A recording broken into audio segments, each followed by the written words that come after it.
How does a multimedia artist explore intimacy, memory, and material through abstraction, using paint, fabric, and everyday objects as her language? I'm Tara Axford, course curator at Fibre Arts Take 2. Before we begin, I'd like to acknowledge and pay my respects to the Gadigal people, the traditional custodians of the land I'm speaking to you from today. In this week's Friday Feature Artist Talk, we're so pleased to introduce the striking work of artist Monica Rezman, who divides her time between Chicago and Mexico. Monica's creative journey has taken many turns. From textile designer to classical painter, she left realism behind to embrace abstraction, building a practice grounded in curiosity, reinvention, and a tactile relationship with materials shaped by the places she's lived and worked. Monica's work shifts between painting and sculpture, where stitched seams and torn edges meet thoughtful shapes and vibrant colour. The canvas is cut, folded and sewn. Paper sculptures rise from humble cardboard beginnings. It's a process that's intuitive and deliberate, built through years of making, unmaking, and paying close attention. It's a way of working that takes time, pieced together slowly through experience, exploration, and a trust in the process. So wherever you are, and whatever stage you're at in your creative path, welcome. We're glad you're here, and we're excited to introduce you to Monica Rezman, this week's Friday Feature Artist. Hello, Monica. Welcome. Thank you. That was great. Everyone. Yeah, I really enjoyed that. Today is all about you. So how would you describe your work to someone who's never seen it before, so that they can really understand what it looks like and where you're coming from? Well, I think it is the combination of me being a painter and a sewer. So I combine these two crafts that I spent most of my life doing. And I don't like to use the word patchwork, but my process is about tearing a lot of things apart and repurposing them to create more interesting and dynamic images. And Yes. I go back and forth between 2 and 3-dimensional work. I'm trying not to make more 3-dimensional work, although I love that process just because I have 2 studios at the moment, and they're both just full of 3-dimensional work, and they're hard to store. Yes. So, and I make big pieces. Combination. Yeah. I love that combination of, like you said, sort of the piecing together, patchwork but not patchwork. So you've been making art for several decades. Yes. What do you think has changed the most, or what's been consistent in your practice and approach? Well, I could talk about what's changed the most because when I got out of art school, I needed to make a living. So I had studied a lot of textile design at the Art Institute, and I started printing fabrics and designing clothing, which I never really felt was my calling, but I did well. I started a small business and I was able to make a living doing that. But I realized I'm an artist, not a clothing designer. So I went back to school in my 30s. I went to an atelier in Italy and I studied very traditional painting and drawing. And for 10 years, I pretty much worked from nature, copying nature, making portraits, still lifes. And after that moment, 10 years, I decided this is not my creative process. I need to change things up. And I put away my oil paints, I put away my palette, and another issue was I got pregnant and I didn't want to use oil paints and solvents. So I moved over to acrylics, and they're very different than oil painting. And I just started working in a completely different manner. So that was the major change in my work, from working very realistically to very abstractly. But I don't know if you could really say there's something in common between the two. Maybe colors. My color choices are similar to what I've always chosen. I have a certain aesthetic when it comes to color. And I think that's carried over in Yes. the, And but so yeah. before you did the atelier, and you had that start in career in fashion, what led you to switching from fashion to the world of art? Well, like I said, I went to art school to study painting. I didn't have a Right. great experience. I felt like I was sort of ignored and pushed in a corner and didn't really get the help I needed to really understand painting. So I think when I started studying textiles in the school, I found some really dynamic teachers and I was having more fun. It was more interesting and I liked the process. So it sort of led me into clothing design, even though I never studied clothing design. I don't even know how I figured it out. I would hire people, they'd help me do samples and things, but I didn't want a job. I wanted my own company. I wanted to make my Yeah. living working for myself. But I realized after doing it for a decade, I was like, how many more pants can I make?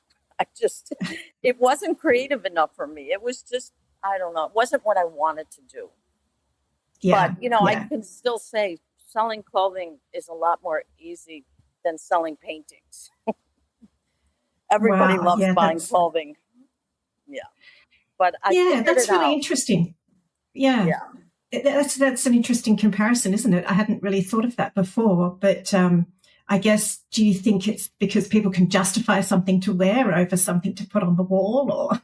Well, I mean, it's more affordable to buy clothing. People can cough up $100, $200, $300, but the paintings, go into the thousands. And to find Yeah. people that actually, I mean, as an artist, you probably know to buy art is challenging. Yeah. Yeah.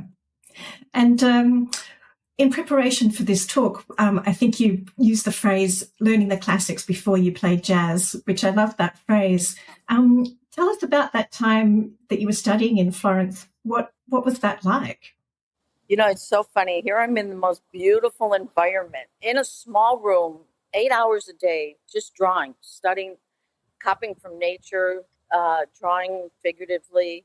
And it was a little frustrating for me because, I could hear the sounds around me being in Italy and, I wanted to get out on the street and discover things, but yet I was committed to learning the craft of, and so I stayed in a studio and then I stayed for almost 6 months studying.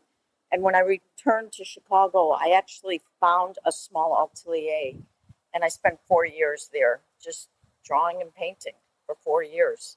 Why I sort of Wow. kept my business going to keep my income flowing, uh, but I was committed to doing it. I thought I can't be an artist unless I really understand how to draw and paint. That was just me, my personal conflict that I had to solve.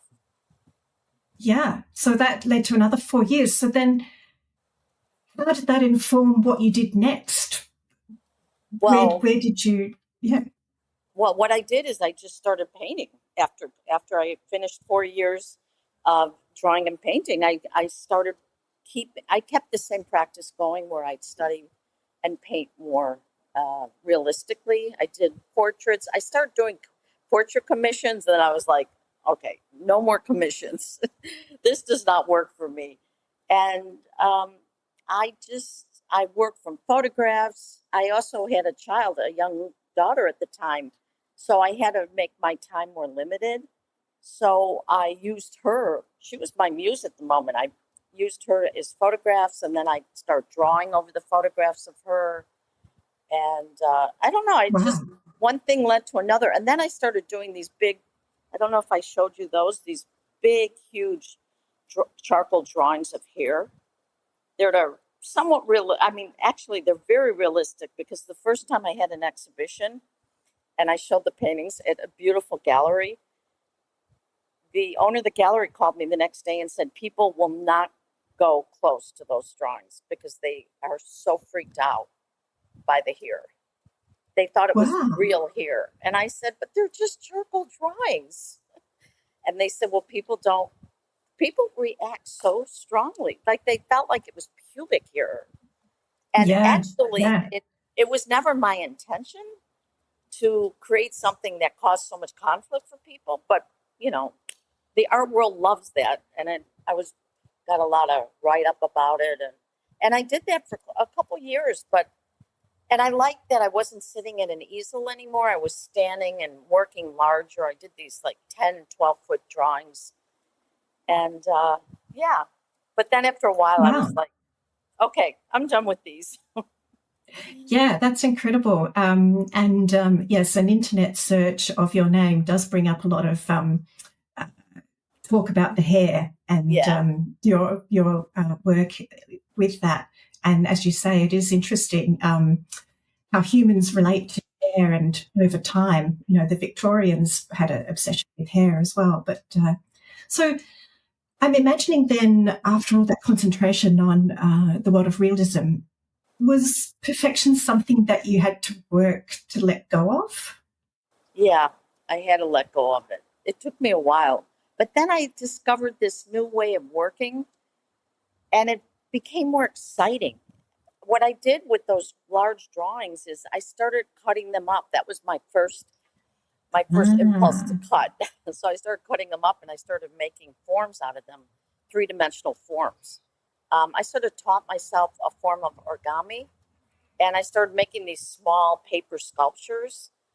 And it was just fun. You know, for me, it's always about learning something new and taking things to the next level, the next step. So it was exciting to do that. But I still yeah. have all those, but they're so fragile. You know, they're charcoal drawings made three-dimensional out of paper. So, like I said, they're very fragile. Yeah. And Yeah, I I love really, that. That idea of freeing up. And sometimes, you know, when you walk into a space and you kind of want to do something, but you're not sure where to start, like charcoal drawing can be a nice way to free up. But that's interesting then that you use that to cut up, because cutting up is also another way of freeing up and getting into the flow. So yeah, that's really interesting. yeah, you Um, know, it's so funny. I'm still like cutting things up like crazy. Like yesterday, I had to tell myself, do not cut that painting up. Just leave it. 'Cause I just love that process of taking things apart and putting yeah, them back yeah. together. And so I guess that's a good time to look at this piece here, which is, so I guess, would we call this a painting? How can you describe what we're looking at the moment? You know, I mean, these are paintings because I do a lot of these using black, and most people think I'm using leather, and I'm just working with primed canvas. Then I'm painting different colors, but I'm cutting them up and reassembling things. So they're it's a painting, Yeah. you know. But I use that process of a sewing machine uh, to create these, and I like the seams showing because to me they create the lines. You know, the contrast between uh, forms, linear versus larger forms, larger shapes. Yes, there's definitely something about that exposed seam that just really adds, uh, yeah, it's another something to, I guess, the visual language that we're looking at. So the work blends, as you said, the painting, sculpture, and stitching in a very intuitive way. How did that mix of materials and methods become your language? I guess perhaps from your background, like in I textiles or. I think it was just all experimentation. It was all just like I said, when you cut things up, all of a sudden you all these have all these pieces surrounding you that you try to put back together, which I do Yeah. every day. I was like, okay, how am I going to put these back together? And I use a sewing machine, but I also do a lot by a lot of hand stitching, which I think I talked about this, that I think it allows me the downtime, the stitching, the more meditative part of working, opposed to painting all the time, where you constantly have to think about the next stroke or the next color. So the sewing just gives me moments of meditative feelings. Um, Mm. yeah, Yeah. and I still, I mean, that's still my thing, is just cutting things up and reassembling them.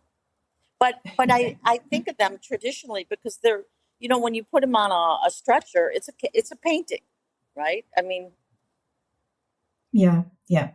And I mean, the work is so beautiful. I love your color and aesthetic.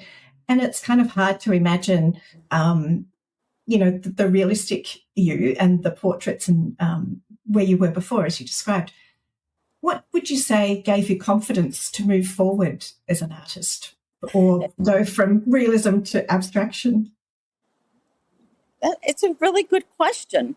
Um, I I think what prompted me to move forward is I wanted to be in my studio and enjoy being in my studio. Where with realism, I was getting too antsy. I was getting bored. I think that was the issue. I just felt like I was just being repetitive, just staring at nature. I wasn't using my creativity enough. That's how it felt. And so when I switched over to making more abstract work, all of a sudden, like all these doors opened up and became more exciting. And I would spend hours more in my studio doing things. And I realized this is more who I am. This is the work I want to be making. This is the process that keeps me moving forward and exciting. So I think Mm-hmm. it was that more than anything. I was just bored, I think. But Yeah, it's that's so it's funny. interesting. Every once in a while I keep thinking that I would like to do some portraits again because the interesting thing when I was trained as a portrait painter, it was the person sitting in front of me. I didn't learn from photographs. So it's a whole nother process of work. It's having somebody sit in front of you for 3 hours. You create this bond with the person. So lately I've been thinking it would be sort of be fun to sort of get somebody to sit for me again. I don't know like Yeah. how my chops are anymore, Um, but yeah, I think I'm going to do it one day just for fun. Yeah, that's so interesting that you said about getting bored because people have this sort of obsession, don't they, with portraits and the quest for realism, that Yeah. that's real art and real talent. Um, and then you're saying that, abstract, that's the excitement and the process.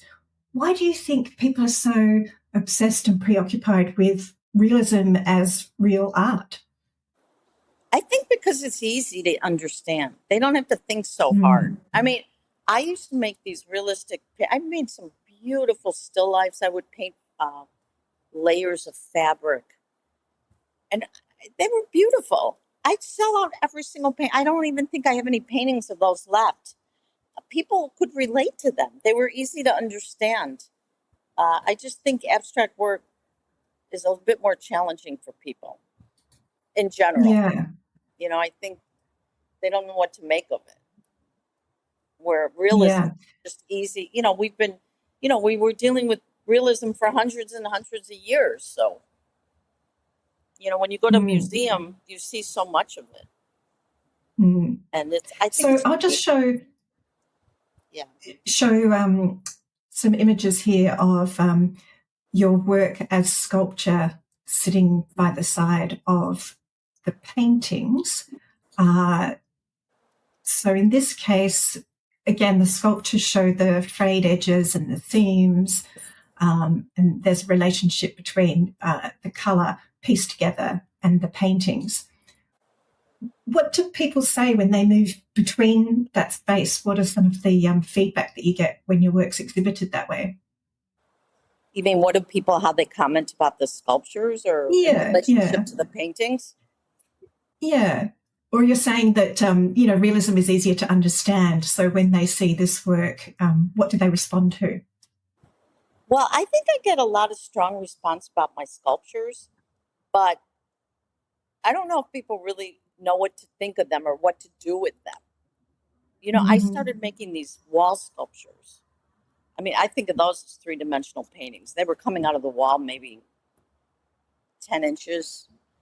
And I almost sold all those because people understand how to view something on a wall. But when it comes to ah, a sculpture, unless it's like a big outdoor sculpture, I think they don't know. It doesn't make sense. Like, what is this object? What is it doing here? How do people relate to it? I think I'm still struggling with that. And for Yeah. me, I like the thought of the installation of the paintings with this. I like to show them together. I like the relationship between the two.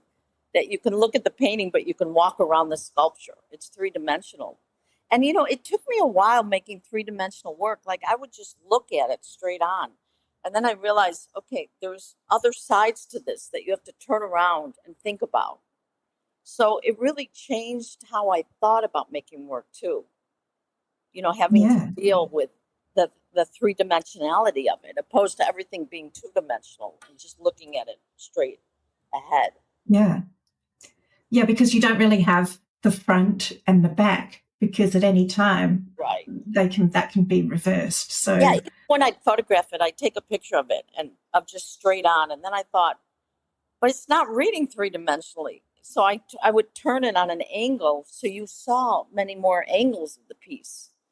And it took me a while to really work with them, to understand it.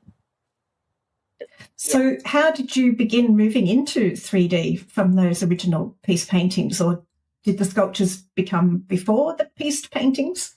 No. Well, so it started with the drawings, the hair drawings, of me getting tired of sitting at an easel and drawing on the wall. And then I took the drawings out and started cutting them, the hair drawings. And I was telling you, I made them out of paper and I taught myself a form of origami. And then I realized they were too fragile. So I moved on to cardboard, which is, everywhere. You go out in the alleys and the streets. I mean, the alleys are loaded with Amazon boxes.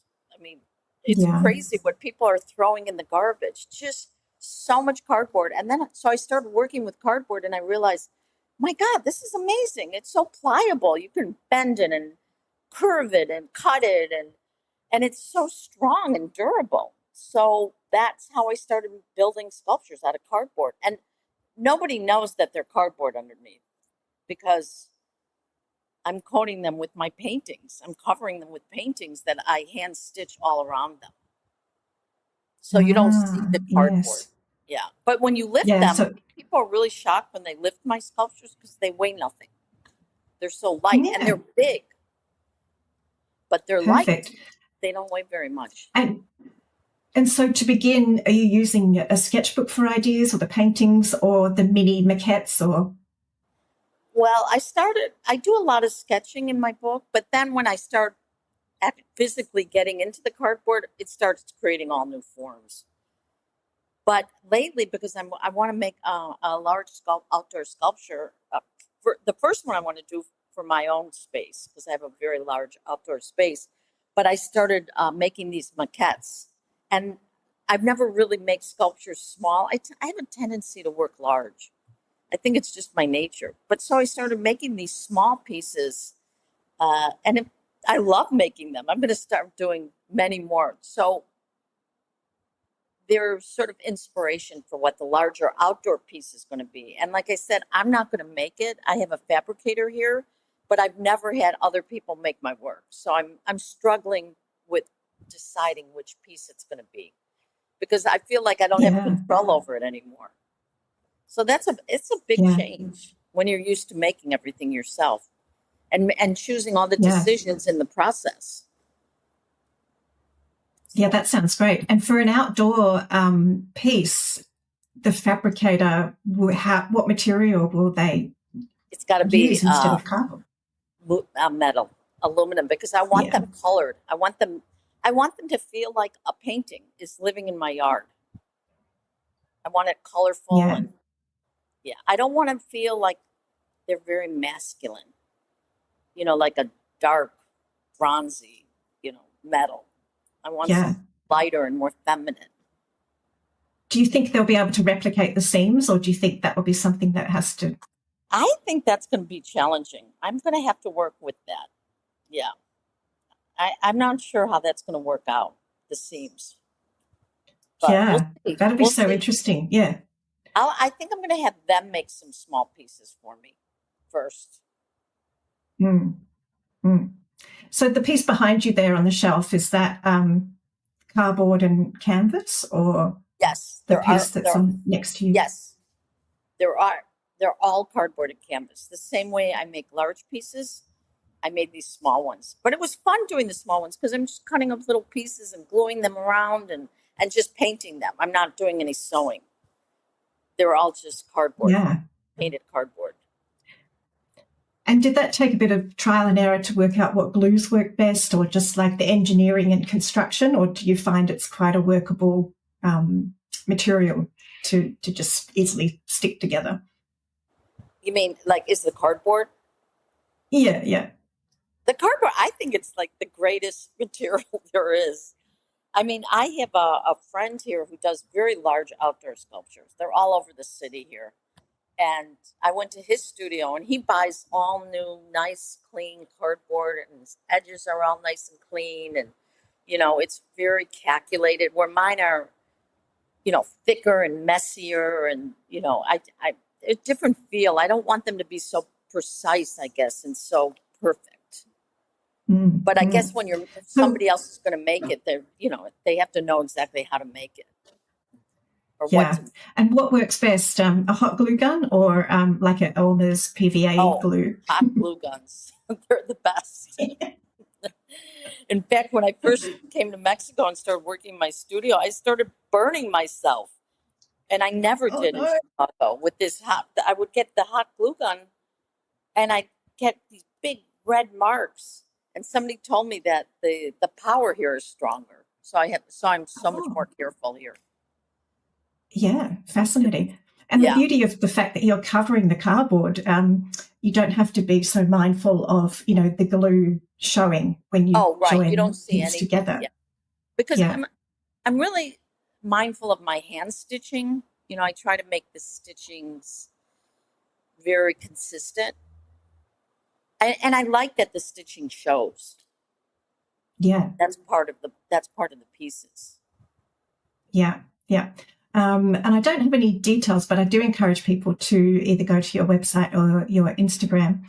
So it sounds like it's quite process driven. How does intuition play a role in your creative decision making? Oh my God, I think it's a major role. I mean, I think most of my decisions are based on intuition. I think so. I mean, I have that issue today. I'm working on this big painting and it's just not coming together. And I'm trying so many different things and it's just not working. And then I did something so different that I never do, that I was like, okay, this is what I need to do, is think outside the box, not be so formulaic. But, it's interesting because so many successful artists I know I don't want to call them formulaic, but their work is so consistent, where I think there is a consistency to my work, but I do always promote change in my work. That's interesting. I was just going to ask, if you had advice for others on what to listen to and what to shut out, but perhaps it is just what you said about mixing it up, or if you're doing formulaic, then you need to switch it up and not do that. Because you know what works. After working, for many years, you know what works in your work. You know how to make work that people understand and it works. But then for me, it gets too comfortable. It was like me taking those drawings off the wall and started cutting them up, I mean, I have to be in that studio all day by myself. I have to entertain myself. I have to make the day interesting, right? I mean, yes, an hour or two can go by and I'm just hand sewing, listening to podcasts. But there's other days that I want to create, I want it to be a little messier and experimental. Yeah. So is there such a thing as a mistake? And do you have advice for creatives that are worried about making a mistake? Oh my God, I make mistakes all the time. I have piles of mistakes, but those mistakes end up being used in something else. Like I was thinking that today, I have piles of cut up paintings. I was like, God, what a waste. But then they are used in something later on. So I just throw things aside and wait until they can be used in something else. So I mean, I'm always making mistakes. I think mistakes are good to make because they Mm, mm. force you to think in a new way when you make a mistake, I think. Yeah. Yeah, it is kind of like an old adage, you learn by your mistakes, but it also kind of makes me feel like you've got your toes on the edge of the pool and you can either choose to jump in or not. And then you just have to commit. You just have to take that plunge and then deal with the consequences of what happens next. Because if you don't take that plunge, you're just never going to know, are you really? Right, right. Yeah, it's like, Yeah. I'm always trying to improve my Spanish, but I'm really good at going out there and making mistakes because I just talk. I have no worry about how it sounds. It's almost how I make art. I just put it out there, and slowly it gets better and better. And people correct me, and then I go, okay, I got it now, right? So Yeah. Yeah. part of I the love that. process. Yeah. So, splitting your time between Chicago and Mexico, did each of those places shape your creative energy in a different way, or is it consistent, the you going to each place and creating? I think that's a good question. I don't know yet. I can't figure it out. I think about that because I was just back in Chicago for 2 months dealing with business and different things. And I'd be up in my studio. I was actually sending work out because it's so full of work. And I didn't really make much work when I was there, but it's still a working studio. So most of the work I'm doing is done here in Mexico now. But like I take work down here and I don't think it's changed that much. Or maybe it has. Mm, I don't know yet. It's hard to say. I mean, of course, mm, my inspirations are different here. What I visually experience are different. Like in the next couple weeks, some friends and I are going to a village 3 hours away that have 500 weavers from Guatemala that went there after the Civil War. They escaped the war in Guatemala, and they're weaving. Um, so I'm so excited to just explore things like that. We yeah. don't have that in the States where you go out and you find artisans, that have been making the same work for, centuries. That's what I love Mm, about Mexico, though. You know, there's such makers here. Even when you walk around my neighborhood, there's welders and carpenters, and they make things here. It's a maker, and mm, if I want to walk into Central here, which is like 8 blocks, there's probably 30, 40 fabric stores. I can go look at fabrics. And then yeah. I was just home in Chicago, and I don't think you have this in Australia, but Joanne Fabrics was a chain of huge fabrics, and they're closed. They just closed them. So I'm thinking, God, am I living in Chicago? There's no place to buy anything anymore in a big city like this. It was so disturbing to hear that. There's no more Yeah. stores That left. is interesting. Yeah. I guess because people Time to buy things repurpose. online now. Mm, mm. And here it's not like that. Yeah. Here you go and see everything. It's all visual. Mm. And do you feel that your color palette is you and that goes where you go? Or is it a response to where you're It's funny. heading? I think it goes where I am, but I do think as we've talked about, living in this tropics that I'm living in, the shades of green vary so much Yeah. more.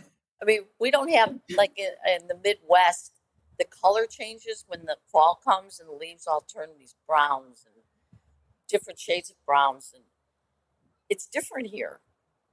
Um, but I think I'm influenced by these beautiful greens. I'm sure they play a part in my work. Yeah. I love green. So I have to ask, what's your favorite green, or how do you or do you use multiple colors to mix your green It's tones? funny you said that because today I took out a container of this really limey green, and I started painting with it, and I thought that is way too bright. So I took another green and toned it down. So it's always like, and I add a lot of white to greens a lot, just to sort of take that Mm, brilliant mm. yellowish tone out. Yeah. So I'm always mixing greens. Yeah. Yeah. I mean, it amazes me where people say, oh, you only need primaries to work with, you don't need other colours. But there's already multiple shades of yellow. So if you've got Hansa light or you've got cadmium yellow or, an ochre yellow, that affects the different green that you're going to get. And then green gold, that can be like a series 7, but it can be quite difficult to make green gold using just yellow and blue or black and yellow. So it's fraught. Yeah. And also, taking black and yellow together makes some beautiful greens. I forgot about Yeah. that. Yeah.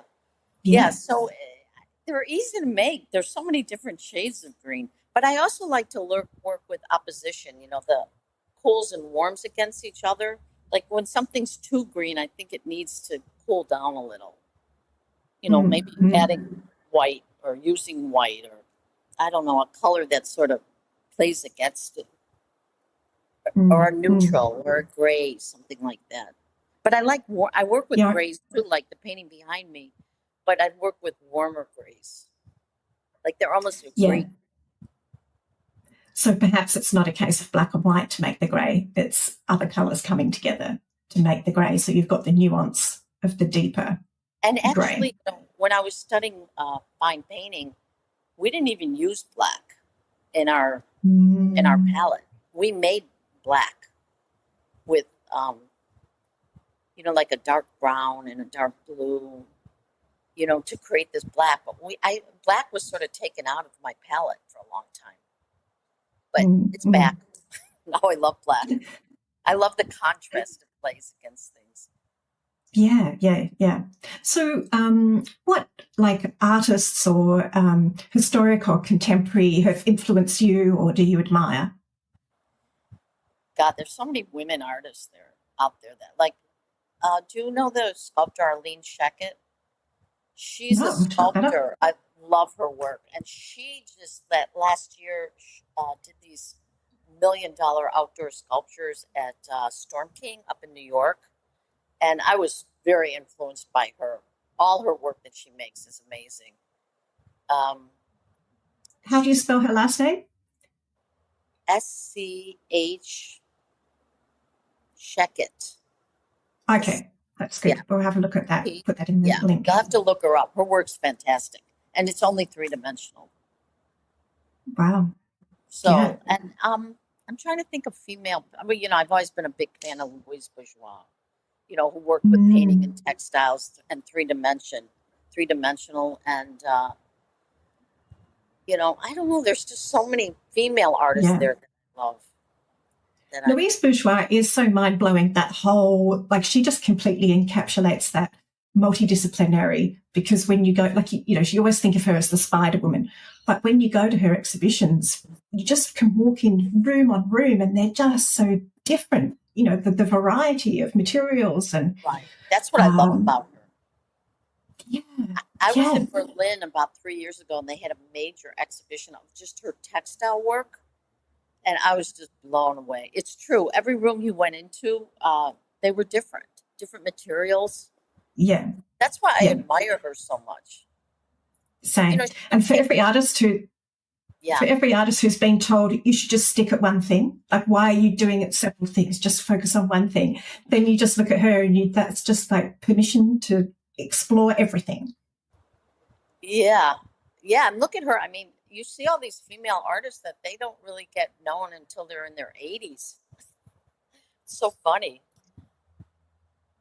But they work their whole life. I mean, I'm thinking, who's the minimalist Cuban artist? God, I forgot her name. I love her work.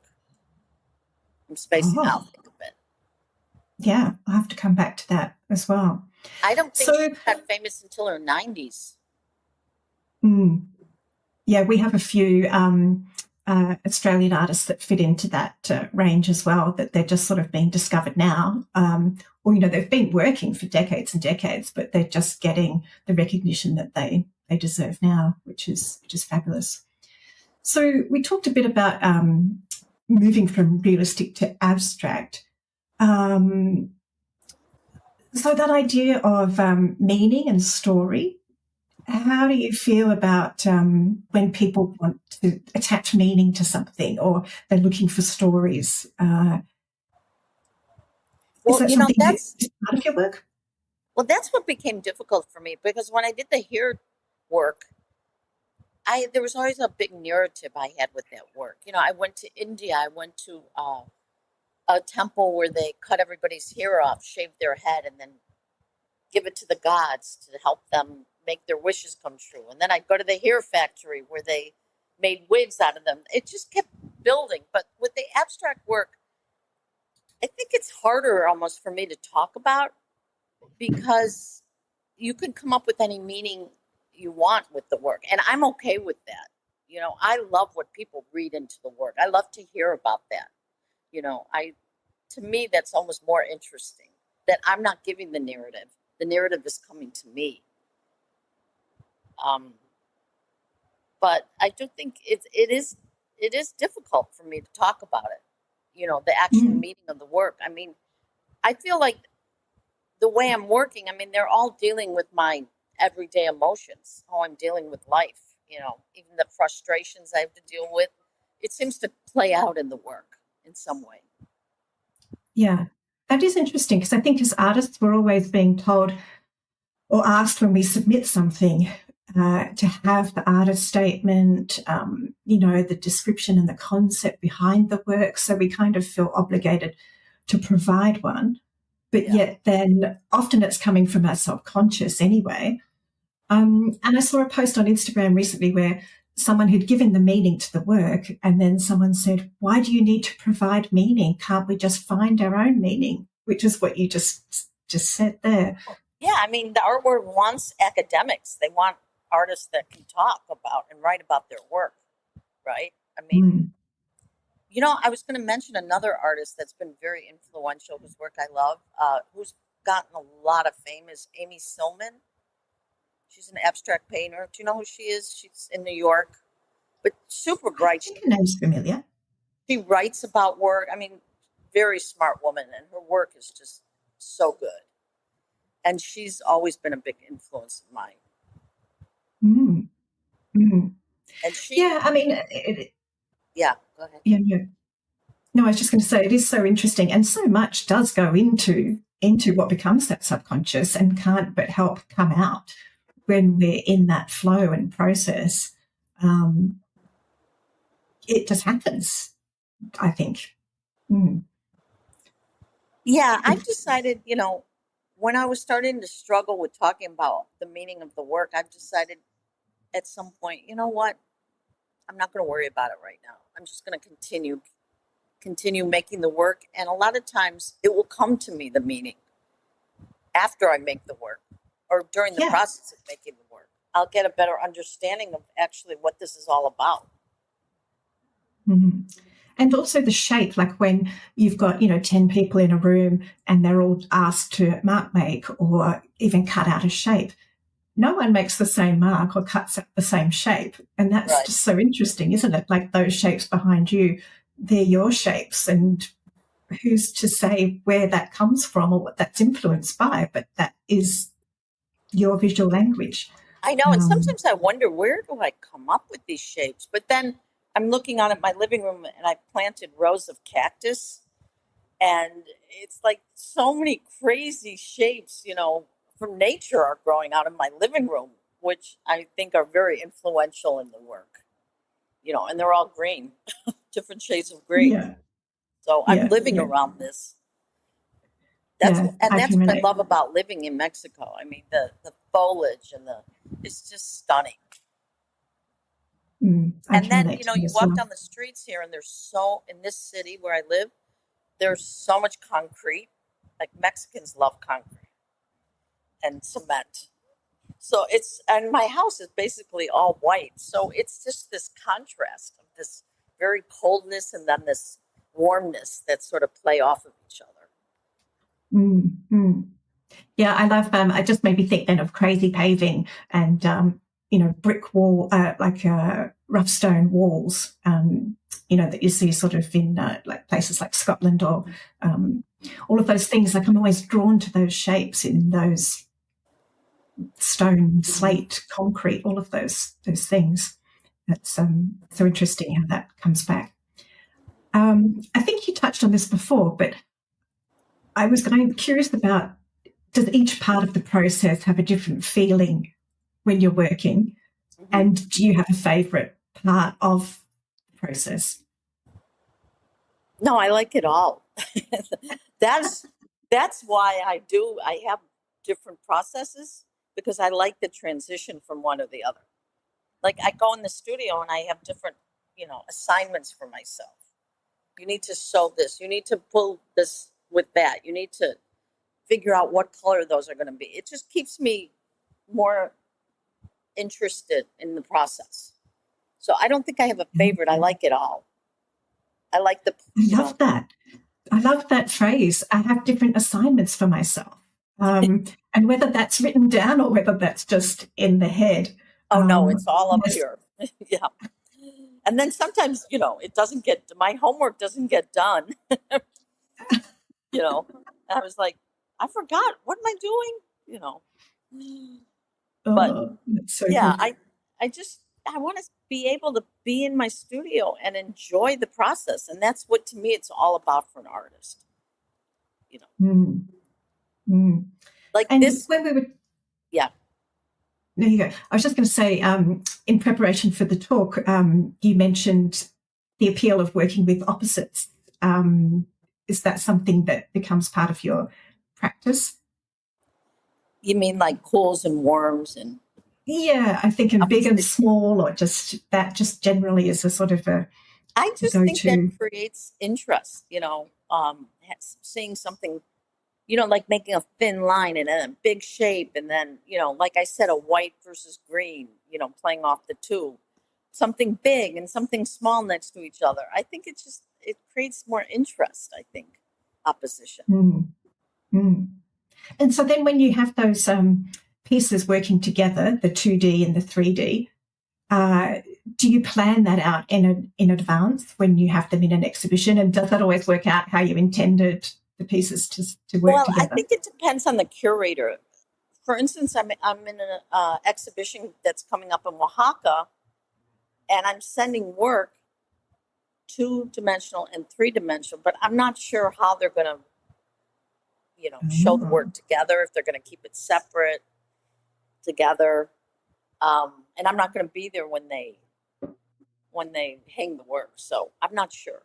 I like that the work gets shown together, but we'll see. You never know how a curator's going to play with it, how they're going to hang the work or show the work. And I guess they can walk around with, sort of a device and be showing you, but then also perhaps there's that excitement of the reveal of how the work comes together.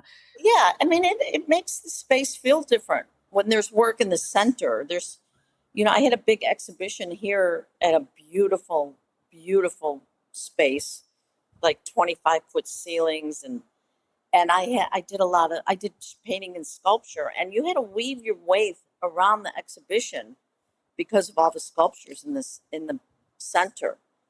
And that's how I'd like to show my work. It's more like an installation almost. Yes.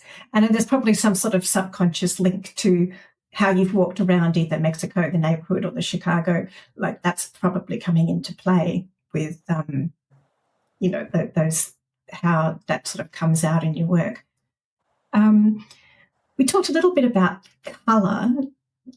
Does colour play a role in an emotional connection to a piece? Like, do certain palettes ground or challenge you, or? I think so. I mean, I think color,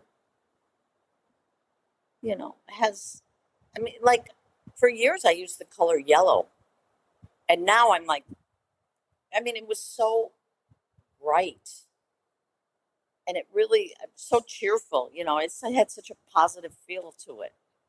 And now I've like pulled it out a little, the yellow. And if you could see like the painting up here, I use yellow more as just an accent almost. Like, and the sculpture here, I just use little pieces of yellow now. So yeah, I think, and black a lot of people, I make these big black paintings. A lot of people have problems with them. I mean, I think people respond to color very well. You know, I don't know quite how to explain it, but people love color, I think. Yeah. And what is it with pink? Why, retailers often put women's clothes in pink. What is this? Is it because people just assume it's a happy color? What is our relationship with pink? That's so funny because when you talk about pink, I always think of like my daughter, like raising a little girl. They love pink until they don't.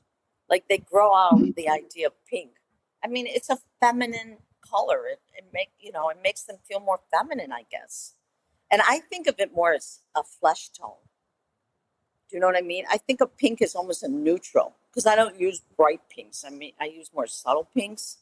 So to me, it plays a neutral between the two. Mm, mm. But I mean, Yeah, I think very pink's interesting. considered pretty feminine for the most part. Mm. And equally, like red can be so in your face, Yeah. but then, in Chinese, I think it's a happy color. And then in sort of Victorian times, there was that, deep red in the parlor, sort of wallpaper. So it's interesting too that how red can have, I mean, any color, I guess, can have an emotional But red, I mean, effect. it's very interesting that they do not use red in my work. And I'm laughing because I'm sitting here in a red shirt. Um, but yeah, I never use red. And the other day I was thinking maybe you should introduce a little red to the work. But I think it almost is like blood to me. It like takes over the work. I don't know how to Mm, play with mm, red. I don't want to use red and blues. I don't want to use the primaries together. I mm. that doesn't really excite me using that palette. Yeah. So And so what I never about the idea of a ground, like putting red under green to make green deeper? Was that yeah. ever something that you did in your, training? Well, yeah, actually, I used in my training, you use red a lot to make flesh tone. And I use red a lot in to mix, but I never use direct red. I use it to mix Mm, oranges and pinks and greens actually. So red I do use a lot as a mixer, but not yeah, straight out of the yeah, I yeah. never use red. Oh, so fascinating. Our reaction to color, I guess, from cultural or emotional perspective, could be a whole separate discussion. So, what are you working on currently, or what are you looking forward to? Well, it's funny, I'm working on these big paintings that are strange shapes. And I'm struggling with the idea of putting them on stretchers or leaving them odd shapes. I love the idea of putting them on odd shapes and leaving them hanging on a wall. Um, so I'm working on those right now, and I found this fabric I've been using at a textile store right by my house, and it's big wide pieces of black that they use to put in cars, like the bottom of cars. It's almost like a felt, but the black is so black. It's non-reflective like the canvas I use with paint. So I'm using that, and it's great to sew on. And it's like, I think it's 70 inches wide or something. It's crazy. So Mm. I'm working on these big pieces for this exhibition I'm having in Oaxaca. But it's funny. I just got a message today I'm in an exhibition here in Merida with a curator from Mexico City, and she's going to show my hair drawings, which Oh, I have some here. They're 10 years old. But I love that somebody comes and wants to go back and pull out work that I made years ago, because that work mm, is so different. But mm. And how do you feel when you see that work now?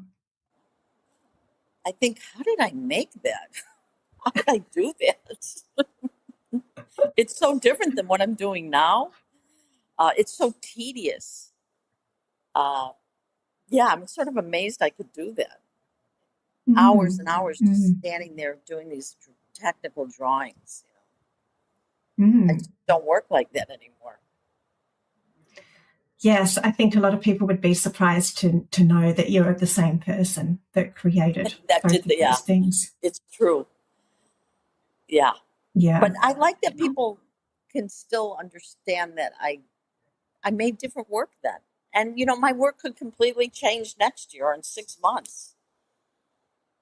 And like I said, I have to entertain myself and keep myself excited about what I'm making. So I'm open to exploring new Yeah. possibilities. Yeah. And what other career would let us continually entertain ourselves, I guess, where there's no rules, where we can decide how we do that. We're so lucky to be in that position. I Yeah, we think. just give ourselves our own rules, right? I mean, I do that to Well, myself sometimes. We'll definitely put the those artist names that you mentioned in the show notes and links to your upcoming exhibitions. I guess. So, how does social media work for you, or does it work for you? Yeah, I think Instagram works great for me. It's really gotten my work out there in a I mean, I'm communicating with people from all over the world. I've sold work on Instagram, and I'm terrible about my website. I have not updated it in so long, which is not good because I'm too busy posting Instagram posts. Yeah. And I love going on Instagram, and I only follow artists. I'm very, Yeah. I keep it, and my posts are all about my work. I keep it very focused on art. Yeah. So I think Yeah. it's been great. Yeah, it is inspirational, and it is a wonderful way of connecting with those like-minded people in a way that we never could do. Yeah, it's 10 from all years, over the 20 years ago. world. Yeah, yeah. Well, I'm so glad to have been able to find you and see your work on Instagram. And the time has whizzed by today. So thank you so much for your time. And thank you, everyone, for tuning in. And yes, definitely go over to Monica's Instagram and have a look at the work in more detail. And thank you for inviting me to do this. I appreciate it. Our pleasure. Thanks, everyone. And thanks, Monica.